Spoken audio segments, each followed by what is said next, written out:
Ya, bismillahirrahmanirrahim. Alhamdulillah. Wassalatu wassalamu ala Muhammad ibn Abdullah wa ala alihi wa sahbihi wa mawala. Saya juga manggilnya Bang Alfian nih. Jadi deh. Jazakallah khairan nih atas kunjungannya dengan tim, dan ya alhamdulillah 2 tahun lebih 1,5 bulan yang lalu lah kita ketemu.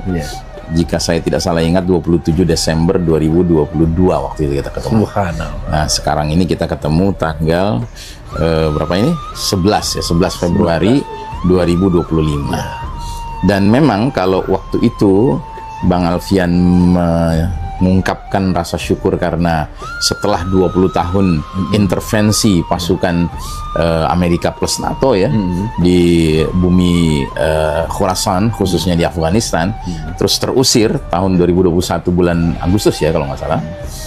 Jadi semenjak podcast akhir 2022 itu sampai sekarang juga ada terjadi peristiwa yang sangat heboh kan, yang mendunia gitu, yang menurut saya tidak boleh ada muslim manapun mengaku muslim, apalagi mengaku mukmin, tapi nggak peduli dengan urusan itu.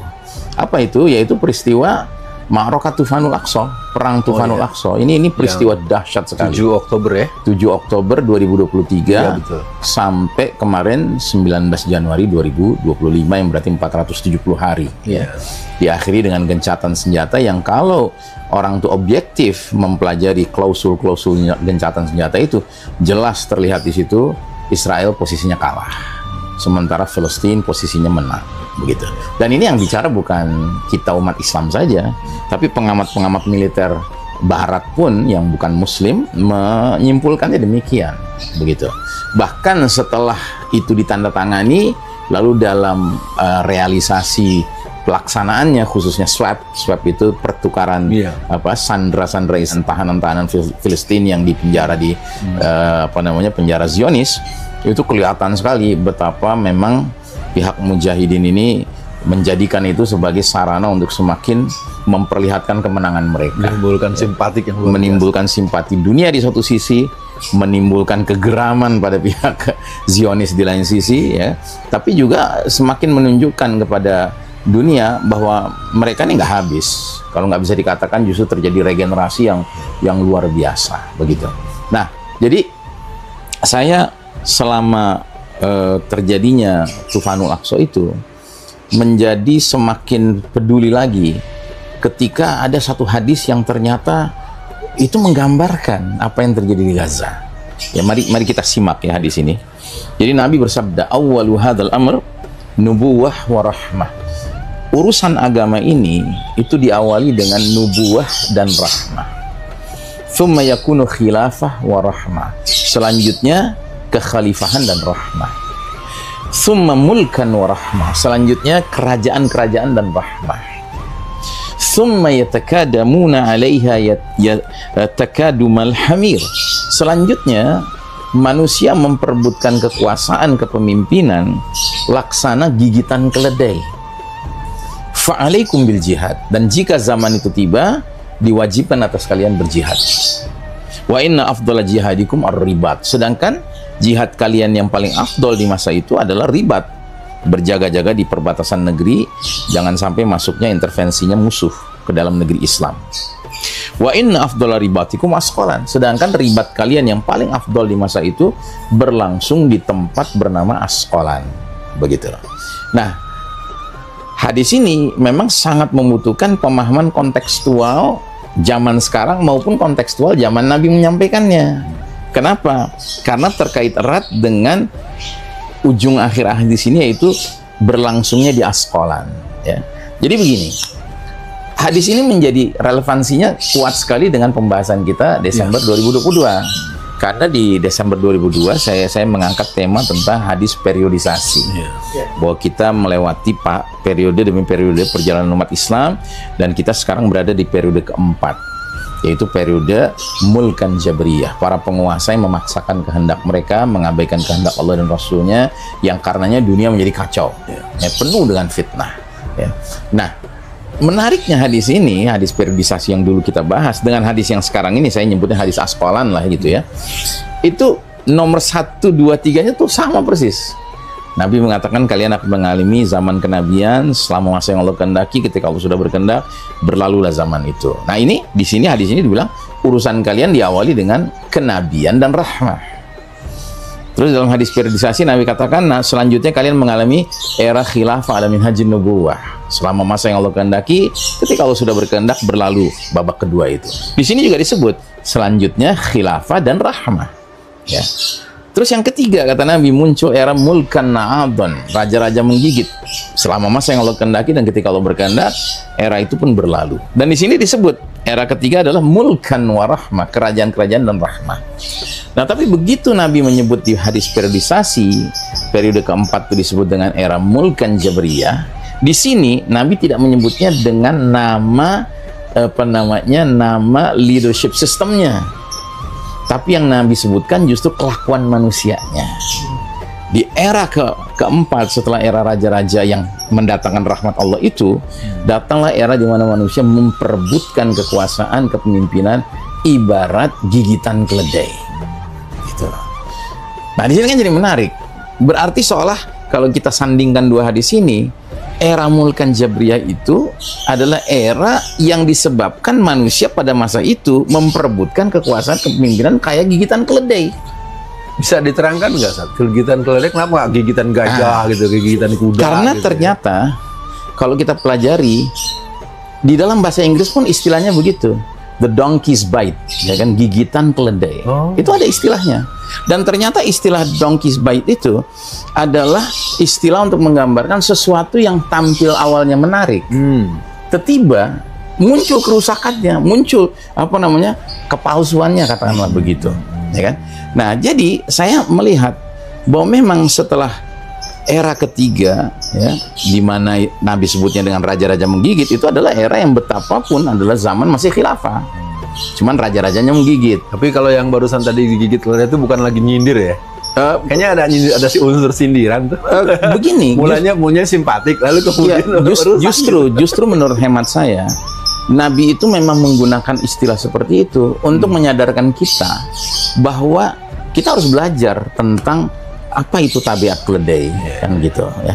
Dan memang di dalam surat Luqman misalnya, itu kan di ujung rangkaian nasihat Luqman pada anaknya, itu ada yang mengatakan, dan lunakkanlah suaramu. Sesungguhnya suara yang paling buruk itu suara keledai, gitu. Nah, berarti setidak-tidaknya era di mana manusia memperebutkan seperti gigitan keledai, itu era di mana orang mempedulikan suara, gitu, rebutan suara, gitu, ya kan? Tapi juga keledai itu kan ciri khas kebodohan, kan, kedunguan, gitu. Nah, karenanya mereka-mereka yang terlibat dalam urusan begitu itu kayak kumpulan orang dungu, gitu. Nah, kalau yang memperebutkannya udah disebut oleh Nabi dengan istilah keledai, gimana lagi yang justru milih-milih mana nih keledai A, keledai B, keledai C, gitu kan? Lebih parah lagi kan? Gitu. Ini maaf ya, saya bicara berdasarkan sabda Nabi, gitu loh. Kalau kita bicara, wah kamu memperolok orang, loh, berarti sama juga nuduh Nabi memperolok orang dong. Ya, kayak Allah juga boleh dong menggunakan istilah begitu, karena Allah ingin ngasih tahu bahwa memang kalau orang yang faham tentang jabatan kepemimpinan dan dia mukmin, dia berusaha menghindari karena khawatir dia dengan amanahnya, berat itu amanahnya. Nah, tapi yang paling menarik, kemudian kata Nabi, kalau datang era seperti itu, fa'alaikum bil jihad, diwajibkan atas kalian berjihad. Dan bukan jihad yang sembarangan, yang paling afdol tuh ribat, berjaga-jaga di perbatasan negeri. Dan bukan sembarang ribat di sembarang negara, tapi di Askolan. Nah, pertanyaan, Askolannya di mana? Ternyata Askolan itu nama sebuah kota kecil kalau di zaman kita sekarang, di peta dunia sekarang, yang lokasinya kira-kira 13,5 km sebelah utara Gaza, gitu. Ya, tapi jelas di Palestina, jelas termasuk Bilad Syam, negeri Syam, begitu kan? Nah, yang menariknya, Imam Syafi'i, ya, pemimpin mazhab Syafi'i, ya, beliau lahir di Gaza. Tapi beliau itu kalau ditanya orang, kamu orang mana? Jawabannya, saya orang Askolan. Iya, gitu. Nah, yang menariknya, saya pernah bahas hadis ini di sebuah masjid di Cibubur, kuliah subuh. Qadarullah, imam sholat subuhnya seorang pemuda dari Gaza, ya, Syekh Syakir namanya, masih muda. Ketika beliau mendengar bahasan saya, dia kasih komen. Dia bilang begini, jadi yang namanya Askolan itu ibu kota sebuah provinsi yang provinsi itu mencakup wilayah Gaza dan masih ada banyak wilayah lainnya. Jadi ibaratnya dia bilang, Jawa Barat itu ibu kotanya Bandung. Kalau ada orang datang dari Tasik, dari Garut, ditanya orang mana, dia jawab dia orang Bandung, itu biasa. Padahal aslinya orang Tasik, orang Garut gitu. Tapi kenapa dia nyebut itu? Karena dinisbatkan kepada ibu kota provinsinya. Ya kayak gini lah, dua negara berseteru antara Amerika dengan Rusia gitu. Seringkali kan media menyebutnya tegang antara Washington dengan Moskow. Nah, gitu ya kan. Nah, jadi sesungguhnya Nabi sedang berbicara tentang Gaza gitu loh. Cuma bahasanya Askolan karena zaman dulu petanya ya disebut Askolan tuh ya Gaza, semuanya masuk ke dalamnya. Nah, berarti ketika era itu datang, era di mana manusia justru memperebutkan kekuasaan kepemimpinan dengan kelakuan kayak gigitan keledai itu bermunculan, kita bukan justru sibuk yang mana nih yang kita pilih nih keledai yang mana gitu ya, bukan begitu. Tapi kita harus sibuk memberikan support sepenuhnya kepada apa yang terjadi di wilayah yang sedang terjadi ribat. Dan realitas menunjukkan selama 470 tahun Ma'arakah Tufanul Aqsa itu berlangsung, itulah yang ditampilkan sama ahlu Gaza. Ahlu Gaza itu menampilkan ahli ribat kan mereka, luar biasa, dan itu nggak pandang umur loh. Anak kecil 8-9 tahun diwawancara, apa pendapat kamu kalau perbatasan Rafah dengan Mesir dibuka? Mau kamu lari ke Mesir cari keselamatan? Oh enggak. Loh kenapa enggak?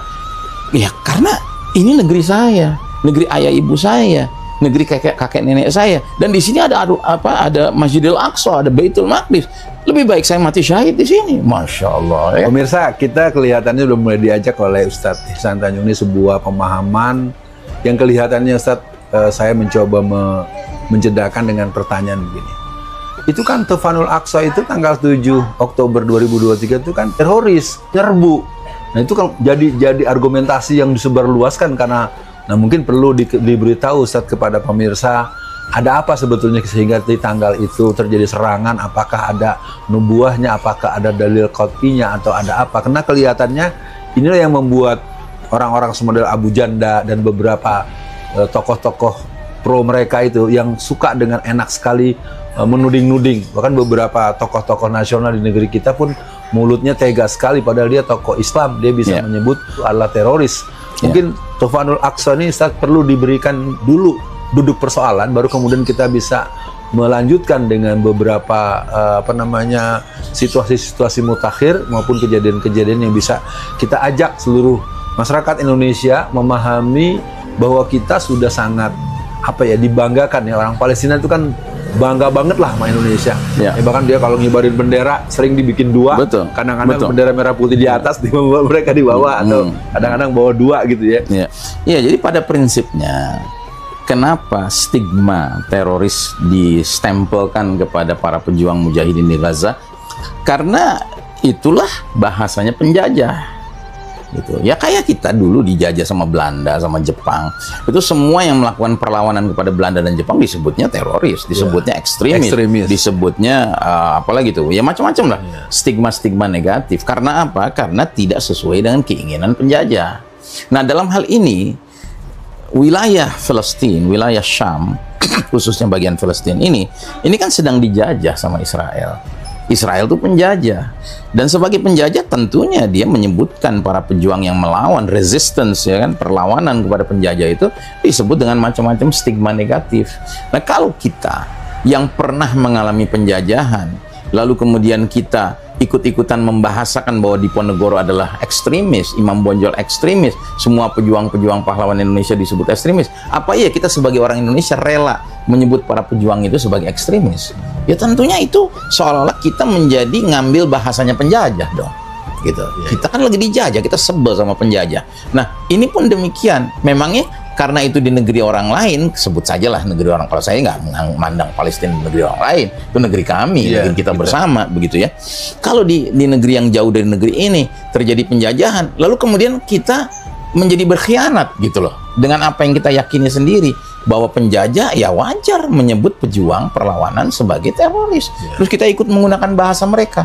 Itu konyol sekali. Kan di tanggal 7 itu Ustaz kan begitu mengejutkan. Tahu-tahu serbuan dengan bermacam ragam ragam senjata, bahkan beberapa roket atau segala macam itu Iron Dome tuh nggak mampu mendeteksi kan, atau walaupun ada banyak yang lolos. Dan itu kan tahanan-tahanan yang kemarin dipertukarkan itu kan juga adalah diantaranya dapat tahanannya kan dari situ tuh beberapa orang terus dibawa. Itu Ustaz, maksudnya predikat teroris itu dikatakan karena di tanggal 7 itu kan duluan gitu, yang nyari gara-gara gitu, gitu kan gitu yang sering disebut-sebut. Begini, problemanya adalah mereka-mereka yang menilai seperti itu seolah-olah memutus dengan sejarah, memutus hubungan realitas saat ini dengan sejarah. Sejarah bahwa Palestina itu dijajah oleh Zionis Israel sudah 70-an tahun lebih, begitu. Dan perlawanan demi perlawanan dilakukan oleh para mujahidin pejuang Palestina ini tentunya wajar mengalami proses yang makin lama dinamikanya makin seru gitu, makin heboh gitu. Ibaratnya kalau kita mundur ke belakang tahun 1980-an ketika awal berdiri, itu kan yang ada cuma senjata batu dan ketepel begitu. Terus ketika batu dan ketepel sudah mulai dianggap kurang efektif, muncul ide yang sangat sangat katakanlah penuh dengan perdebatan, yaitu operasi Istishhadiyah. Operasi para pemuda-pemuda Palestina itu bawa ransel isinya bom masuk ke dalam bis-bis orang Israel, diledakkan dengan dirinya pun ikut syahid. Dan jangan salah ya, itu mereka lakukan bukannya mereka lakukan karena iseng-iseng atau sok-sok berani-beranian, bukan. Itu sudah fatwa ulama gitu loh. Ulama-ulama Palestina itu mendalami bahwa ini nggak ada pilihan lain ya. Kemampuan mereka adalah sejauh itu waktu itu. Tapi kan dengan berjalannya waktu, para mujahidin itu pun belajar bagaimana bikin senjata, bagaimana bikin roket, bagaimana melakukan perbaikan-perbaikan perlawanan, bentuk perlawanan. Nah, 7 Oktober itu ibaratnya adalah suatu titik di mana para mujahidin sebenarnya bergandengan sih dengan para faksi perlawanan lainnya, itu akhirnya memutuskan kita mau melakukan sesuatu yang besar kali ini. Kita nggak ingin melakukan sesuatu yang sporadis dan nantinya cuma sebentar, efeknya cuma sedikit gitu. Nah, karenanya mereka persiapan itu bertahun-tahun mereka persiapkan begitu.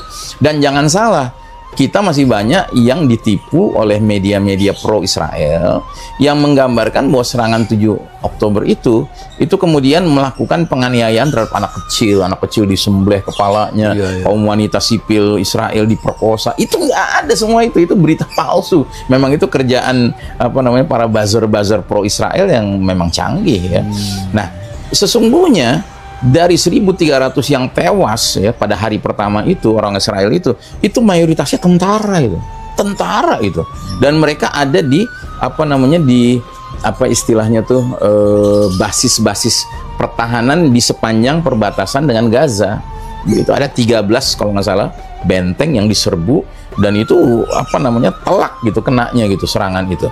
Nah, jadi hanya segelintir saja yang sebenarnya dari kalangan sipil begitu yang menjadi korban. Itu pun masih bisa diperdebatkan. Kenapa? Karena korban-korban sipil itu adalah efek dari serangan helikopter maupun tank-tank Israel sendiri gitu. Mereka menggunakan yang namanya Allahumma sholli ala Muhammad, muncul di kepala saya, Hannibal Directive kalau nggak salah. Jadi Hannibal Directive itu adalah metode perang di mana tentara dari sebuah bangsa tertentu itu dalam rangka menghantam musuh yang mereka tahu ada di tengah-tengah rakyat mereka sendiri, itu rakyat mereka sendiri dikorbankan gitu ya. Hannibal Directive kalau nggak salah nama metodenya itu. Nah, itu tersingkap sekarang, dan yang menyingkap tuh orang Israel sendiri yang berusaha objektif gitu kan, menyingkap bahwa mereka sendiri gitu. Jadi kan di sini makanya wajar kalau dalam perang 470 hari ini ya, Tufanul Aqsa ini, itu ada dua sisi yang perlu berjalan beriringan. Sisi perang fisiknya dan sisi perang narasinya. Itu harus berjalan. Dan alhamdulillah dalam bulan keberapa Tufanul Aqsa kan muncul tuh Brigade Julid tuh, ya kan? Jadi para netizen yang kemudian menggabungkan diri menjadi pasukan yang membela mujahidin dalam hal opinion making gitu. Itu dahsyat itu pengaruhnya. Ustadz, ini menarik ya. Ada beberapa bagian yang bisa kita sambungkan atau kita tarik ke belakang. Syekh Ahmad Yasin pernah menyebut di tahun 2027 Israel akan lenyap atau hancur. Itu bagaimana menarik dari berbagai rangkaian yang sedang terjadi, dan sejak berdirinya tahun 1987 dan 2027 akan hancur. Cara membacanya gimana saat ketika ada angka-angka seperti itu? Kalau saya sih sederhana saja, saya kembalikan lagi kepada wawancara dengan Allahyarham Syekh Ahmad Yasin, ya, di mana beliau ketika ditanya apa landasan Anda memperkirakan 2027 Israel punah, gitu. Dia bilang landasan saya Al-Quran. Di dalam Al-Quran tidak jarang Allah menyebut angka arba'ina sanah, 40 tahun. Ya, dan itu angka yang berkaitan dengan pergantian generasi. Istilah beliau begitu. Jadi kalau kita lihat ke belakang, Palestina ini mulai mengalami keadaan yang dikhawatirkan semenjak Kesultanan Utsmani Turki, khilafah terakhir, terlibat dalam Perang Dunia Pertama. Dan ternyata Khilafah Utsmani termasuk pihak yang kalah. Nah, karena kalah, maka wilayah Syam itu kemudian dikasih mandatnya kepada dua negara, yaitu Perancis dan Inggris. Gitu. Perancis kemudian membelah lagi, mengambil wilayah Lebanon dan Suriah. Sedangkan Inggris ngambil Palestina dan Jordan. Nah, Inggris ternyata sudah menjalin kerjasama dengan seorang pimpinan Zionis internasional, ya, namanya Rothschild. Lalu pejabat tinggi Inggris bernama Balfour, Alfred Balfour atau Arthur Balfour, itu bikin deklarasi Balfour namanya, yaitu Inggris in the long run, secara jangka panjang akan menyerahkan tanah Palestina untuk orang-orang Yahudi, begitu. Dan Yahudi boleh mendirikan negara khusus Yahudi di Palestina. Ya. Nah, jadi ini sejarah panjangnya seperti itu. Jadi ini sudah tersistematisir rancangan tersebut. Lalu mulailah orang-orang Yahudi itu perlahan berdatangan ke Palestina. Dan mulai gelombang besarnya itu berdatangan ketika Perang Dunia Kedua. Muncul Hitler, muncul Nazi yang ngejar-ngejar Yahudi. Maka pergilah mereka berkapal-kapal ke Palestina. Dan ada satu foto yang sangat legendaris itu, foto mereka berdesak-desakan dalam satu kapal yang mau menuju ke Palestina, menggelar spanduk besar, judulnya ya, The Germans have destroyed our homes and families. Jerman sudah menghancurkan rumah-rumah kami, keluarga-keluarga kami. Don't you destroy our hopes. Wahai orang Palestina, janganlah kalian hancurkan harapan kami. Jadi melas gitu mereka, datang melas. Dan bagaimana sikap orang Palestina? Orang Palestina adalah Muslim. Muslim itu tahu hadis Nabi yang berbunyi, barang siapa iman pada Allah dan hari akhir, hormatilah tamunya. Ini bukan sembarang tamu loh. Ini orang-orang kesulitan gitu kan. Ya ahlan wa sahlan gitu, silakan. Tapi ternyata ini tamu-tamu yang jahat. Gitu, punya niat jahat. Nah, niat jahat itu mereka wujudkan pada tahun 1947, di mana mereka mulai mempersenjatai diri mereka. Tiba mereka menodongkan senjata itu ke arah rakyat Palestina, menyuruh mereka keluar dari rumah mereka, bahkan dari negeri Palestina. Dan terjadilah pembantaian besar-besaran yang dikenal dengan Nakbah. Nakbah itu big catastrophe, ya, bencana besar yang menimpa. 48 ya. 47-48 ya kan.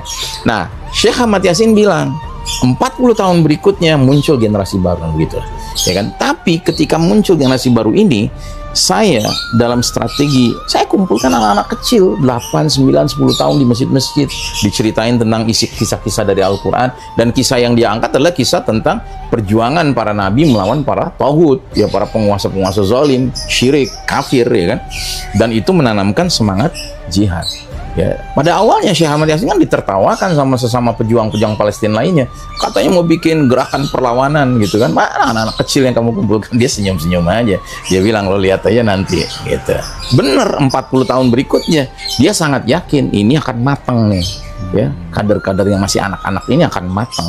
Dan jangankan 2027 yang merupakan 40 tahun persis dari 1987 ya, 2023 saja sudah kelihatan dahsyatnya itu, di mana mereka bisa mendidik seluruh rakyat Gaza untuk bahu-membahu, ya, sekalipun bayarannya nyawa, sekalipun bayarannya rumah hancur, semua hancur, ya kan, seperti yang kita saksikan sekarang. Kita sedang masuk pada pemahaman-pemahaman terdekat, dan kita perlu ingat memang ketika perjanjian atau dikenal dengan deklarasi Balfour pada tanggal 2 November 1917 itu merupakan sebuah semacam pengikraran bahwa nanti orang-orang itu bisa ngambil tanah semaunya segala macam. Kan akhirnya terus secara ketika kemudian tahun-tahun 2010, 2015 memang sangat tinggal minim sekali daerah yang dimiliki oleh orang-orang Palestina. Yang tentunya kita pada hari ini juga perlu menanyakan hal yang sempat menjadi pernyataan-pernyataan di media gitu. Ketika menjelang gencatan senjata itu, Ustaz, sempat disebut-sebut muncul ribuan generasi baru. Nah, itu apakah itu hanya bombastisnya dari media atau ada sesuatu yang bisa dijelaskan? Jadi gini, fakta bahwa muncul sebuah generasi baru atau generasi baru pasukan Sam itu sebenarnya selaras dengan hadis. Jadi Nabi SAW itu sampai menyebutkan bahwa orang-orang Syam itu mereka layak dijuluki al-abdal. Al-abdal. Al-abdal itu dari kata badal. Kita orang Indonesia pakai kata badal. Jadi kalau khotib Jumat yang semestinya datang absen, maka DKM mesti segera menyediakan badal, pengganti. Jadi al-abdal itu artinya apa? Suatu kaum yang mereka itu selalu ada penggantinya, gitu. Dibantai ada penggantinya, dibantai ada pengganti, nggak ada cerita berhenti, gitu, ya kan? Dan ini yang menarik ya. Ketika perang sebelumnya lagi pernah terjadi perang Ghazwatul Furqan, seingat saya tahun 2008. Gaza itu diserang sama Israel, dibombardir selama 22 hari. Ternyata selama perang itu, di 22 hari itu, belakangan itu dicatat oleh pihak Menteri Kesehatan, Kementerian Kesehatannya Gaza, jumlah orang yang terbunuh dan mudah-mudahan syahid semuanya, itu selama 22 hari itu 1.500 nyawa. Tapi ternyata selama 22 hari itu pula wanita-wanita hamil tua dari Gaza melahirkan bayi sebanyak 1.500 juga. Allah gitu. Karena apa? Ternyata wanita Gaza tuh subur-subur. Itu hal biasa, mereka lahir kembar 5, kembar 6, kembar 7 itu biasa. Jadi luar biasa gitu. Makanya nanti juga ketika Nabi SAW menggambarkan tentang pembaiatan pemimpin kita Al-Mahdi, ya, itu Nabi bilang Al-Mahdi itu dibaiat di depan Ka'bah secara paksa. Kemudian setelah dia dibaiat secara paksa, datanglah pasukan yang akan menyerang dia, datang dari arah utara, dari arah Syam, ya. Tapi pasukan itu setelah melewati Madinah mau on the way ke Mekah, dibenamkan Allah ke dalam bumi. Nah, peristiwa pembenaman pasukan ini tersiar. Maka berdatanganlah Abdalus Syam.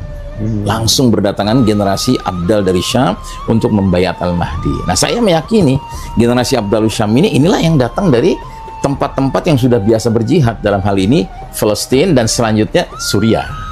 Begitu, mereka berdatangan gitu.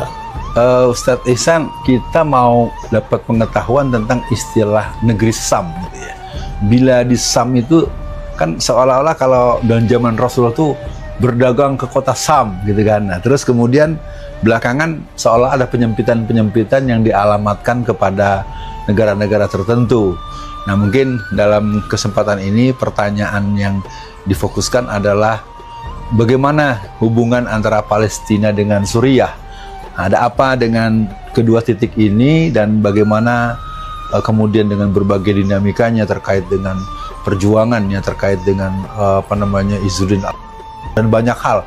Mungkin bisa dijelaskan historis, hubungan baik, hubungan historis, hubungan ideologis, hubungan yang lain-lain lah terhadap Palestina dengan Suriah. Ya.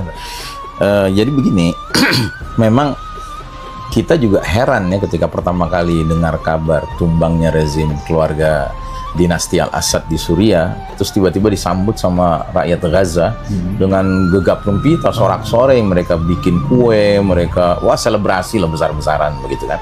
Dan saya ingat tuh ada satu video anak perempuan mungkin usia 7 tahun orang Gaza, itu dia bilang, nahnu daulah wahidah, kita ini dengan orang Suriah ini kita satu negara, satu negeri, dia bilang gitu, ya kan. Nah, jadi begini, memang benarlah kalau dikatakan Syam itu satu wilayah, satu negeri tersendiri. Tapi kan kemudian muncullah para penjajah ini dari Eropa ini yang setelah menerima mandat ya Inggris dan Perancis ini dibelah-belah itu ya. Tapi sebenarnya dia nggak bisa terpisahkan. Makanya orang mungkin nggak tahu, banyak yang nggak tahu bahwa nama sayap militer perlawanan Islam di Gaza itu yang bernama Brigade itu nama itu diambil dari pejuang Suriah. Jadi pejuang Suriah bernama Izzuddin berasal dari kota Latakia. Latakia ini di pantai utara Suriah di laut Mediterania. Jadi dia hidup di tahun 1920-an sebagai pemuda. Dia dengar kabar bahwa Palestina itu dikasih mandatnya ke Inggris. Dan dia tahu bahwa Inggris itu punya rencana nantinya mau datengin orang-orang Yahudi terus bikin negara Israel, negara Yahudi. Dia nggak suka sekali. Nah, dia kemudian sebagai guru ngaji, guru Quran, dia pergi ke Palestina, ke Haifa. Dia pergi ke Haifa, lalu di masjid-masjid dia ngajarin ngaji. Tapi itu sebenarnya cuma kamuflase saja. Diam-diam dia merekrut anak-anak muda yang mau diajak melawan para Inggris ini. Nah, ujung-ujungnya ketika dia sudah memiliki beberapa pemuda yang memang handal gitu ya, akhirnya ketahuan dan akhirnya dia dikepung sama pasukan Inggris sebanyak 300 personel, sedangkan dia hanya memimpin 17 personel. Dan akhirnya mereka terkepung di sebuah bukit dan komandan Inggris itu sampai berteriak, "Sudahlah, Sam, kamu menyerah saja, kamu sudah terkepung," gitu kan. Nah, di situ kemudian keluar kalimat dia yang legendaris yang sampai sekarang digunakan oleh Abu Ubaidah, juru bicara Mujahidin di Gaza, setiap menutup pidatonya. Apa kalimatnya? Innahu la jihad nasrun aw istishhad. Inilah jihad, menang atau mati syahid. Masya Allah. Nah, jadi kalimat ini selalu dipakai oleh Abu Ubaidah sebagai juru bicara Mujahidin di Gaza, menutup semua pidato-pidato dia karena ingin mengingatkan orang bahwa ya inilah sosok pejuang yang kami kagumi dan kami cintai dan kami doakan, ya karena dia sudah merelakan, dia pada orang Suriah, ya kan, untuk membuktikan saja bahwa nahnu ahlu Syam, ya, jasadul wahid, seperti tubuh yang satu, begitu. Nah, termasuk ada lagi di zaman Presiden Hafiz Assad. Kalau itu kan tahun 1930 tuh syahidnya. Yeah. Nah, ini di zaman 1970-an, 1980-an, zaman Hafiz Assad yang jadi presiden, itu ada juga seorang pejuang dari Hama, ya, di Suriah bernama Marwan Hadid. Dia terkenal juga, dia pergi ke Palestina, dia melakukan perlawanan, sampai akhirnya dia dideportasi balik ke Suriah. Begitu dia landing, ya kan, di Suriah dia langsung ditangkap, begitu ya. Dan itu semakin membuktikan bahwa sesungguhnya pemerintahan dinasti Assad itu nggak bermusuhan sama Israel gitu. Cuma pencitraannya digambarkan seperti itu. Ya, saudara sekalian, kelihatannya memang kita coba mengulik ya soal Ahmad Asy'ari ini memang fenomenal ya.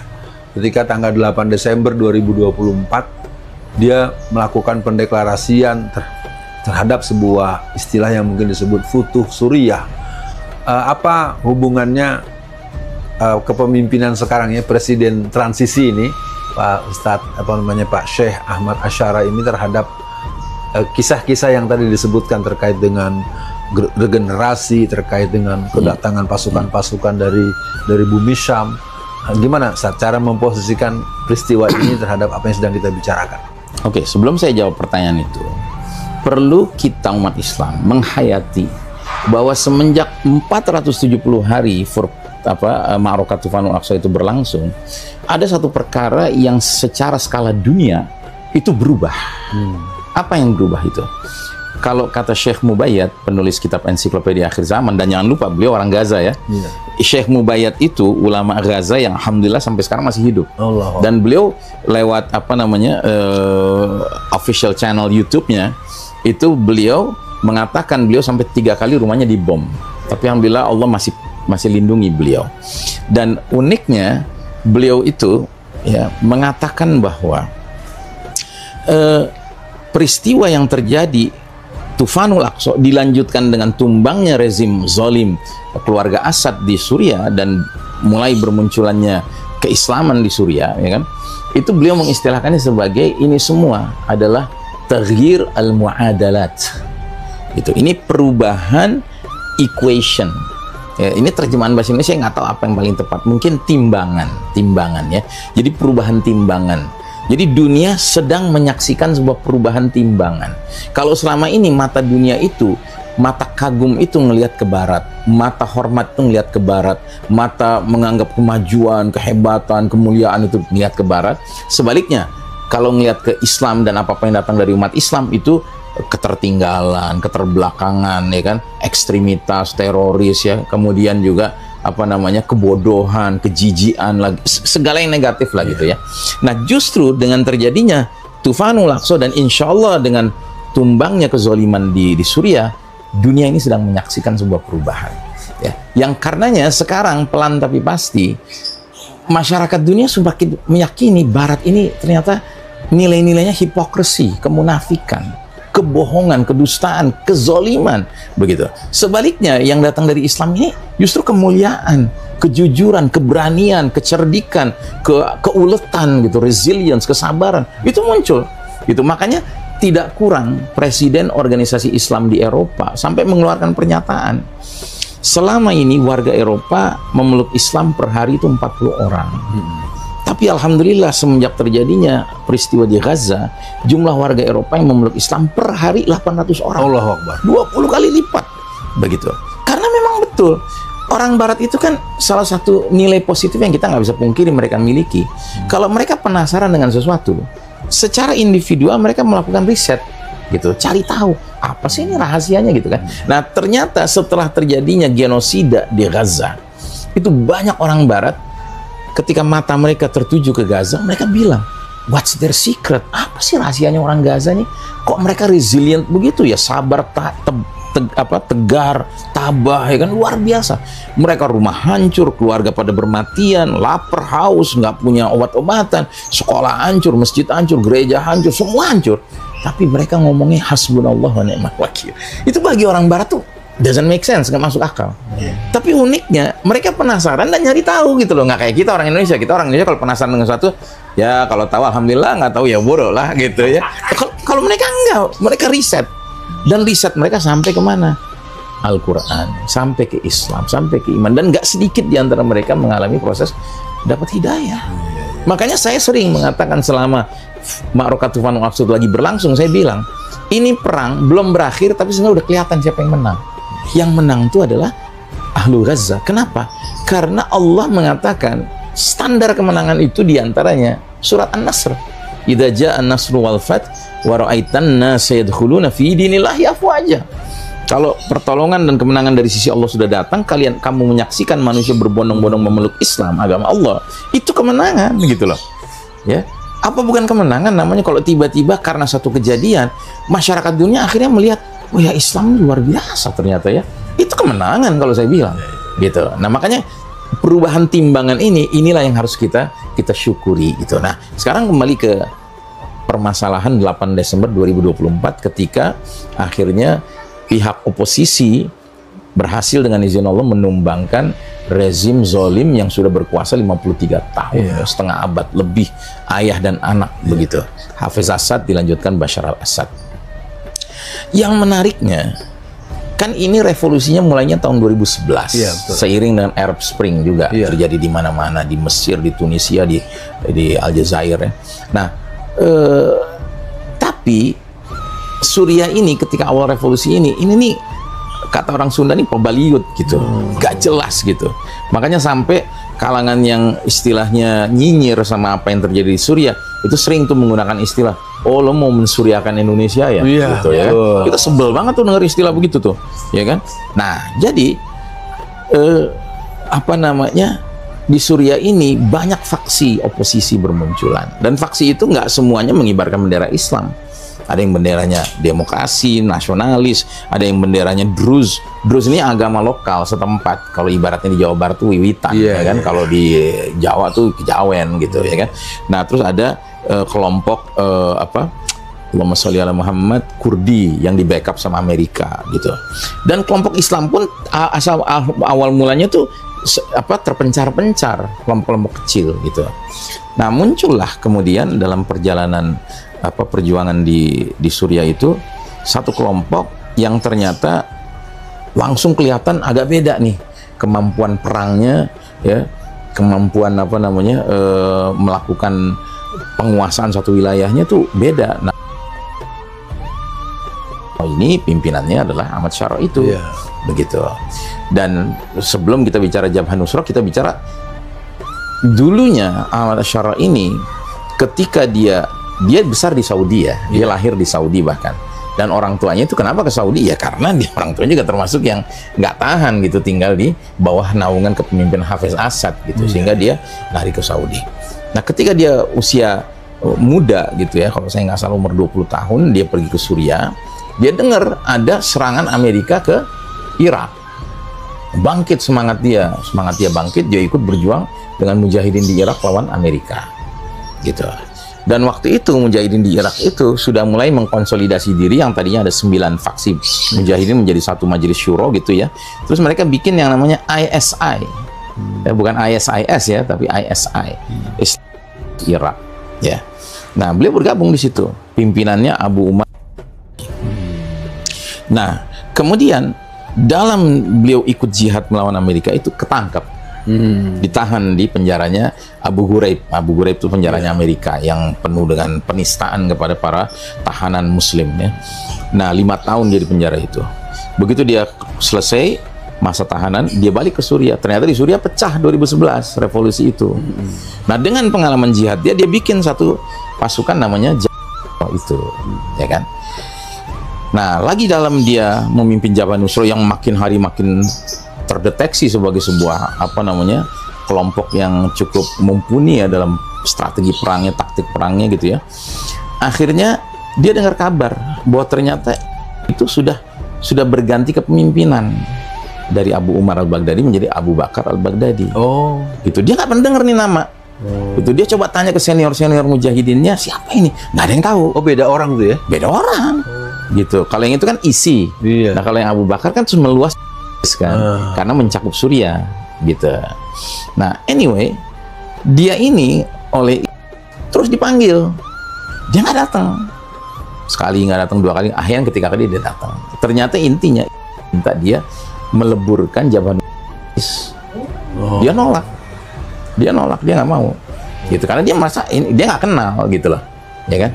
Nah, sementara dia selagi waktu berjuang di Irak, ya kan, itu memang ada afiliasi yang kelompok mujahidin di Irak itu dengan Al-Qaeda. Nah, tapi setelah dia berjuang sekian waktu di Suriah, dia menyadari ini faksi-faksi mujahidin di Suriah ini kalau saya pakai nama Al-Qaeda juga kurang begitu bisa terima, gitu. Dan dia izin, saya dengar tuh ya, enak gitu, dia pamitan. Aku sama Al-Qaeda. Al-Qaeda saya. Iya, saya dengar juga begitu. Jadi nggak lalu nggak nyelonong aja gitu. Nggak nyelonong. Saya lihat bagus caranya juga. Iya. Dan ternyata Masya Allah, karena karisma beliau mungkin juga memang orangnya smart ya, gitu, sehingga dia mendapat kepercayaan. Akhirnya mereka bentuklah sesuatu yang lebih besar namanya HTS, Hay'ah Tahrirus Syam, Organisasi Pembebasan Syam, yang jelas-jelas benderanya pun la ilaha illallah kan gitu. Nah, ketika dia sudah cuma di HTS, nah dia menjadi backbone dari faksi-faksi oposisi. Jadi faksi oposisi itu banyak, tapi yang paling gede itu dia, gitu. Nah, momentum itu diperoleh di akhir 2024, gitu. Ketika si Rusia yang selama ini membackup Assad ya sibuk dengan Ukraina. Ketika Iran yang selama ini membackup Assad lewat Hizbullah ya kan dari Lebanon Selatan, ya kan, itu mulai pusing sendiri gara-gara Iran ikut terlibat perang lawan Israel kan gitu. Gitu. Nah, baca nih momentum ini dibaca, mulai membebaskan kota demi kota, ternyata begitu cepat. Gitu, hanya berapa 11 hari, betul. 27 November sampai 8 Desember, ya kan, dari kota Aleppo, kemudian Hama, kemudian Homs, kemudian Damaskus, ya kan, cepat sekali gitu. Nah, dan efek dari karena cepatnya itu, dia pun dikenakan tuduhan bahwa dia adalah antek Israel, dia adalah antek Amerika, begitu ya kan. Apalagi kemudian Israel mulai ngebom gitu kan, daerah-daerah di Suriah, terus nggak dilawan gitu, ya kan? Ya nggak dilawan karena apa-apa ya, emang energinya belum ada gitu untuk ngadepin yang itu. Ini kan masih ngadepin kejatuhan rezim zolim ini dulu, begitu, ya kan? Nah, makanya ada slogan yang terkenal di kalangan masyarakat Suriah setelah tumbangnya Damaskus. Slogan itu berbunyi, man yuharrir yuqarrir, barang siapa yang membebaskan negeri ini, dialah yang paling pantas memimpin negeri ini. Gitu. Dan ternyata rakyat tuh melihat dari semua faksi oposisi yang terbesar ini, gitu, dan pimpinannya juga layak, gitu. Nah, ada lagi sisi lain kenapa kok rakyat itu kepincut dengan HTS. HTS ini punya kebiasaan kalau menguasai satu daerah, sebut saja Idlib gitu, mereka kuasai, itu langsung mereka bikin pemerintahan darurat. Lengkap, ada kepolisiannya, ada bagian perbaikan jalannya, ada bagian ngurusin listrik, ada bagian ngurusin logistik dan sebagainya. Dan itu kelihatan bedanya antara kepemimpinan mereka dengan kepemimpinan si Assad. Misalnya Selama kepemimpinan Assad, di situ di wilayah itu listrik cuma 2 jam sehari. Nah, semenjak dipegang sama HTS 24 jam. Roti cuma datang sekali sepekan. Semenjak HTS yang megang, tiap hari ada roti. Alhamdulillah. Gitu, ya kan? Nah, di sini orang kan mungkin bertanya, dari mana HTS dapat bantuan? Ya nggak bisa dipungkiri, disinilah sisi lain dari Erdogan. Iya, betul. Begitu, ya kan? Iya. Iya, di sini. Jadi Turki rupanya sudah berpikir strategis bahwa tidak mungkin kita membebaskan Al-Aqsa hanya mengandalkan Palestina. Tapi kita harus coba. Makanya sekarang Israel kan mulai getar-getir nih, getar-getir gitu ngadepin makin kokohnya Turki dengan Suriah. Pemirsa, kita pengen dengar juga ya, mudah-mudahan kita dapat bocoran juga. Posisi Indonesia dalam konstelasi yang seperti ini ada di mana? Dan kemarin sempat saya dengar tentara kita katanya sempat membebaskan seorang imam di Al-Aqsa yang katanya mau ditangkap atau diseret-seret dan kemudian dilakukan pembelaan oleh tentara TNI. Walau alam nih, makanya saya mau tanya dengan kalimat besarnya, dalam situasi ini, dalam geosituasi global Islam ini atau global yang sedang terjadi ini, posisi Indonesia baik secara luar negerinya, politik luar negerinya, ataupun dari ketentaraannya atau dari pergerakannya seperti apa, Ustaz? Mau jawaban serius, jawaban bercanda nih. Bisa disensor.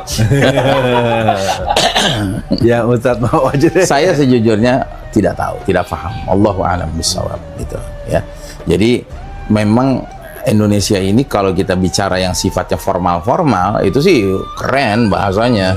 Kemerdekaan adalah hak segala bangsa, karenanya penjajahan harus dihapuskan dari muka bumi gitu kan. Itu jelas lah, clear lah gitu.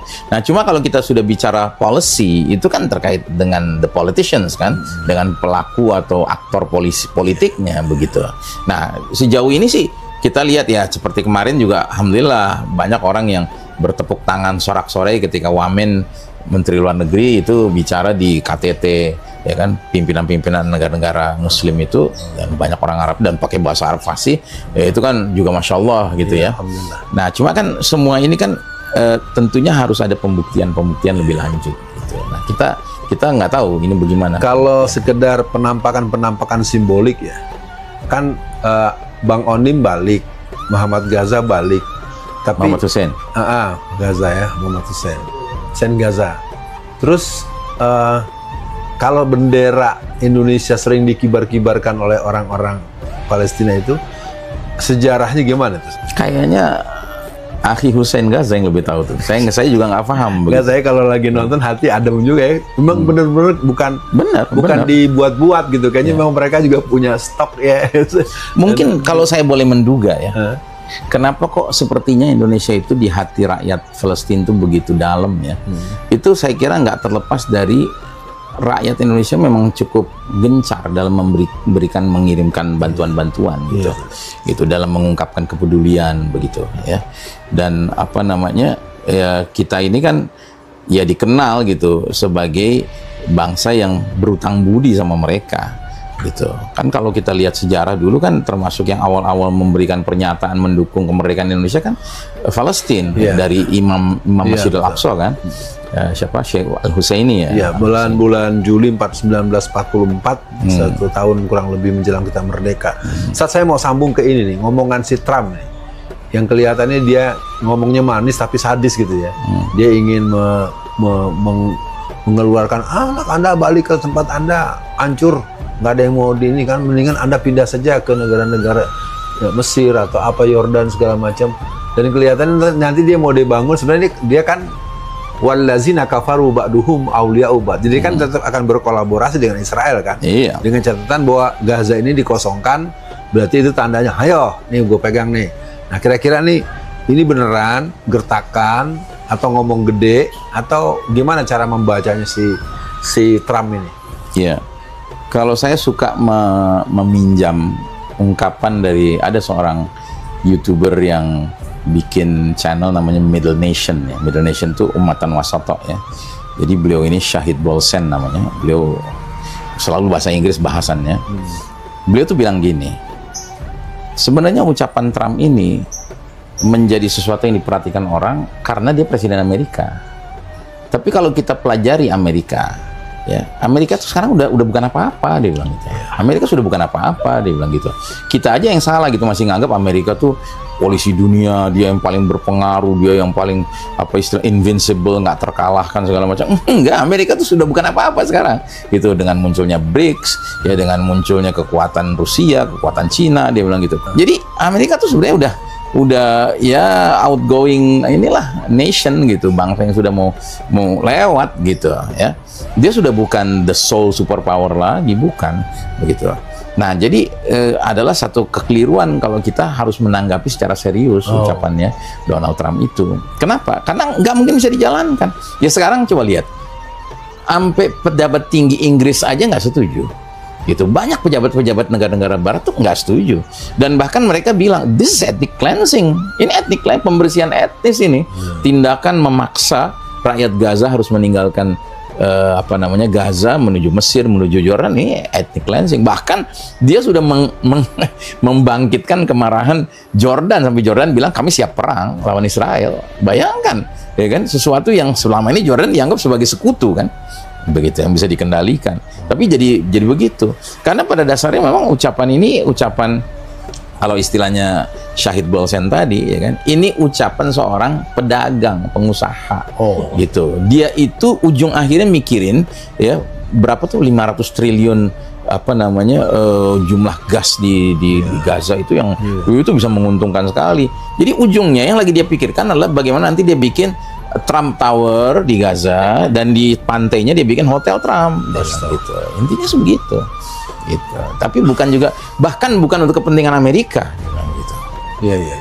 Pemirsa, ini perbincangan sebetulnya dosisnya cukup tinggi ya, tetapi paling tidak kita pada hari ini tetap ingin meminta Ustadz Ihsan Tanjung ini untuk menyampaikan sesuatu yang mungkin selama ini kurang menjadi perhatian, kurang diulang-ulang, kurang diingatkan, karena bagaimanapun juga rasanya memang di akhir zaman ini ya orang-orang kan berbondong-bondong ya pengen ke Palestina, berbondong-bondong ingin deket-deket ke sana kan, ingin sampai di masa-masa nanti datangnya Imam Mahdi, yang diawali dengan datangnya si Dajjal itu kan, tentu semua orang-orang yang beriman, orang-orang yang mempelajari tentang tanda-tanda akhir zaman, tentu mereka punya kerinduan untuk berada di barisan Imam Mahdi, di barisan orang yang akan menyaksikan pembaiatan walaupun secara jarak jauh ya. Mungkin secara jarak dekat kan memang ada 313 ulama-ulama terpilih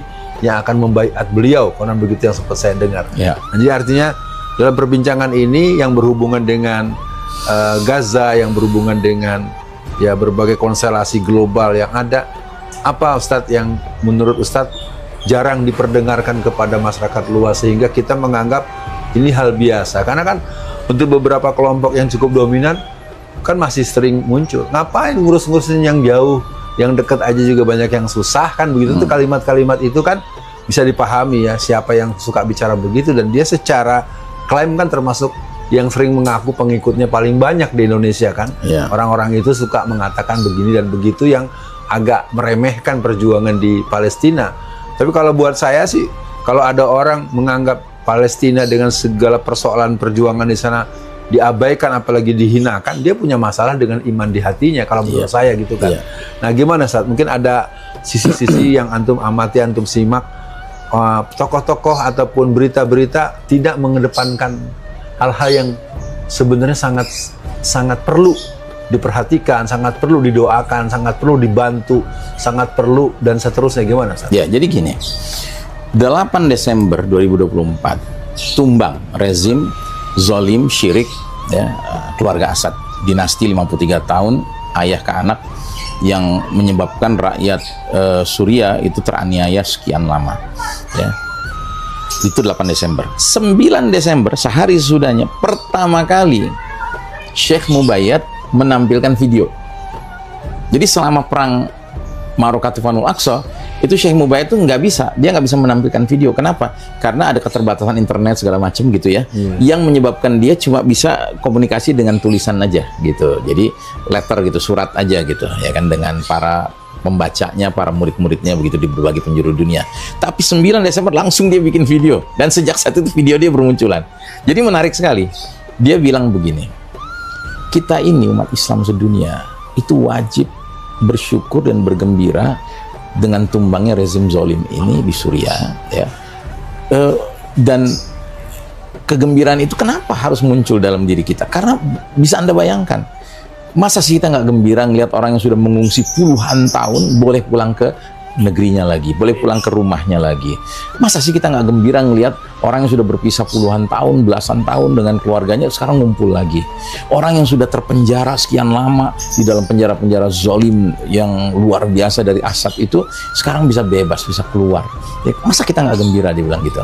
Makanya ada yang pernah bilang begini, apa-apaan itu para pemberontak terhadap rezim Suriah yang begitu hebat melawan Israel segala macam gitu kan, itu dibalas sama orang dengan begini, yang lebih tahu tuh lo apa mereka gitu, yang lebih tahu. Nggak mungkin mereka bergembira kalau seandainya itu sesuatu hal yang nggak pantas digembirakan.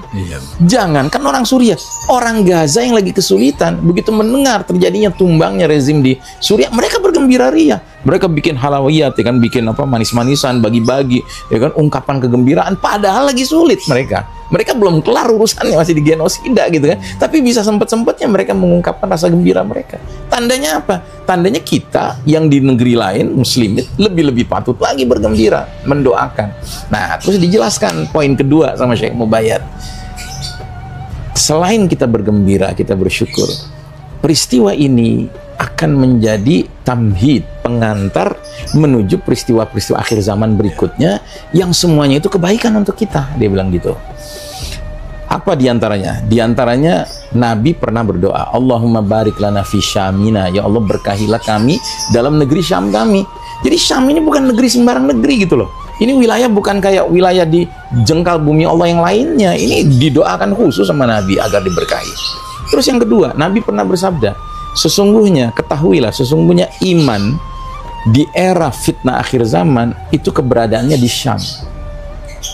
Jadi kita boleh ngaku kita orang beriman, kita boleh ngaku orang paling ngerti iman, tapi kalau sudah bicara aplikasi keimanan, itu kalau mau lihat tuh orang Syam gitu. Ya ini kan Gaza kan, coba lihat betapa mereka luar biasa. Ya, ibaratnya setelah perang 470 hari itu, dunia kayak dikasih dua pelajaran. Barang siapa mau belajar tentang keimanan, ketawakalan, ya, hidup terhormat, mati mulia, belajar sama orang Gaza. Barang siapa mau belajar tentang kecurangan, kezoliman, keculasan, ya, kelicikan dan sebagainya, belajar sama orang Israel. Gitu, terungkap gitu, kelihatan gitu, furqannya kelihatan begitu. Nah, terus yang ketiga dia bilang, saya selama ini kalau udah ngomongin Syam, itu ada hadis-hadis yang saya tuh bingung, dia bilang. Karena Nabi sering sekali menyebut-nyebut tentang Damaskus, ya kan. Nah, salah satunya hadisnya bunyinya begini, Satuftahus Syam. Syam itu negerinya akan dibebaskan. Dan kalau itu sudah terjadi, kalau kalian mau ingin tinggal di tempat yang terbaik di muka bumi, tinggallah di tempat yang bernama Dimashq. Karena itu adalah basis umat Islam. Dan di sampingnya ada bumi bernama Gutoh. Gutoh itulah kemah besar umat Islam di era peperangan-peperangan akhir zaman. Saya udah tahu hadis ini lama, dia bilang gitu. Tapi saya nggak bisa membayangkan kok Damaskus dibilang negeri terbaik, tempat terbaik, sedangkan yang menguasai orang zolim, dia bilang gitu. Ya, Assad ini zolimnya luar biasa loh. Assad itu dia bukan Syiah sembarang Syiah, dia Syiah ekstrim. Dia ini Alawit. Alawit itu meyakini Ali bin Abi Thalib itu Tuhan, ilah. Makanya syahadat mereka asyhadu an la ilaha illa Ali bin Abi Thalib. Disebut dengan gulat, bukan? Jelas gulatnya mereka. Begitu. Dan mereka tuh anti sekali dengan Ahlus Sunnah wal Jamaah. Di zaman Assad berkuasa, kalau ada pemuda hari ini sholat subuh di masjid, besok sholat subuh lagi di masjid, sampai 7 hari berturut-turut, hari ke-8 hilang dari permukaan bumi. Gitu, masuk ke penjara, disiksa sampai mati. Gitu. Nah, jadi dia bilang, kata Syekh Mubayyad, begitu ini sekarang tumbang, dia bilang gitu, langsung hadis ini kayak nyala, dia bilang gitu. Karenanya saya meyakini, kata dia, bahwa sebagai tamhid, pengantar kepada peristiwa-peristiwa akhir zaman yang semua kita harapkan akan terjadi, ini saya lihat ini sudah qarib, udah dekat sekali. Pengertian saya dekat itu bukan abad, bukan dekade, tapi tahun, dia bilang gitu. Dan apa yang dekat? Malhamah Kubra sudah dekat, dia bilang. Perang besar sudah dekat, tapi juga sekaligus khilafah Rashidah ala minhajin nubuwah sudah dekat. Ya. Dan coba antum bayangkan, Ahmad Asy-Syara, ya kan, Abu Muhammad Al-Jawlani ini, beliau ini dikenal sebagai pimpinan pasukan mujahidin yang dikenalnya Islam itu Islam Salafi gitu. Sementara ulama-ulama Suriah itu kebanyakan mereka tuh Asy'ari. Kebanyakan ulama Suriah tuh Asy'ari gitu loh. Tapi Masya Allah, sejak tumbangnya rezim ini, beliau menunjukkan akhlak seorang muslim yang luar biasa. Sebagai pemimpin, beliau datangi ulama-ulama itu, dia hormati, ya kan, sehingga terjalinlah hubungan baik yang tadinya tuh nggak bermasalah. Dan di negeri-negeri lain termasuk Indonesia ini masih bermasalah kan. Saya itu paling pegel gitu kalau udah ngelihat di sosial media pertarungan antara yang ini nuduh Wahabi Salafi, yang ini nuduh Asy'ari, Maturidi gitu kan. Itu aduh, saya heran gitu. Tapi di sana itu udah kelar. Dan mungkin itu efek dari berkahnya Syam. Begitu, ya kan? Jadi mereka sisihkan perbedaan-perbedaan yang mendasar, tapi mereka angkat apa yang berbeda mendasar. Kayak dengan Syiah kan kita berbeda mendasar sebenarnya dengan Syiah. Bagaimana mungkin kita mau membebaskan Masjidil Aqsa bersama orang yang kerjanya mencela, mengkafirkan Umar bin Khattab yang khalifah pertama menerima kunci Al-Aqsa, termasuk Bunda Aisyah, ya, termasuk Bunda Aisyah. Baik pemirsa, waktu yang memisahkan kita punya dua hal. Mudah-mudahan Ustadz Ihsan Tanjung berkenan. Yang pertama mungkin 1, 2, 3, 4 atau selebihnya untuk apa nasihat buat umat Islam Indonesia. Bukan maksudnya Mas Sam itu prioritasnya apa nih, skala prioritasnya terhadap Gaza, terhadap dunia Islam, terhadap suasana akhir zaman. Mungkin itu yang pertama. Yang kedua, setelah itu mohon berkenan Ustadz memimpin doa, kita berdoa bersama di akhir pertemuan ini, mungkin bagian daripada proses kita memberikan akhbar ya kepada masyarakat. Silakan Ustadz. Ya, bismillahirrahmanirrahim. Ya, saya berpendapat bahwa hal yang paling penting sekarang ini adalah ya pesan yang Nabi juga selalu sampaikan, termasuk ketika beliau akan wafat. Ittaqullah, ya kan, bertakwalah kita kepada Allah. Mari kita berlomba-lomba menjadi hamba-hamba Allah yang apa perintah Allah segera kita kerjakan, apa larangan Allah segera kita tinggalkan. Karena apa? Karena dunia ini sudah semakin tua renta dan kita akan menyaksikan peristiwa-peristiwa besar bermunculan. Karena selalu Allah itu pada saat kita menghadapi banyak kesulitan, sebenarnya saat itu juga Allah sedang memberikan kita banyak kemudahan.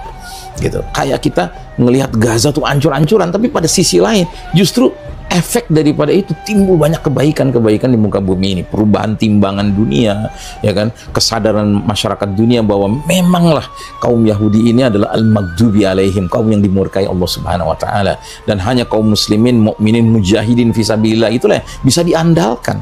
Begitu. Nah, jadi sudah saatnya kita mempunyai kepedulian. Setelah kita bertakwa kepada Allah, kita peduli dengan apa-apa yang berkembang di wilayah sana, karena sesungguhnya itu bukan wilayah sembarangan, itu wilayah negeri akhir zaman, begitu. Dan kita semua akan menuju ke sana, sadar tidak sadar, ya siap tidak siap, begitu.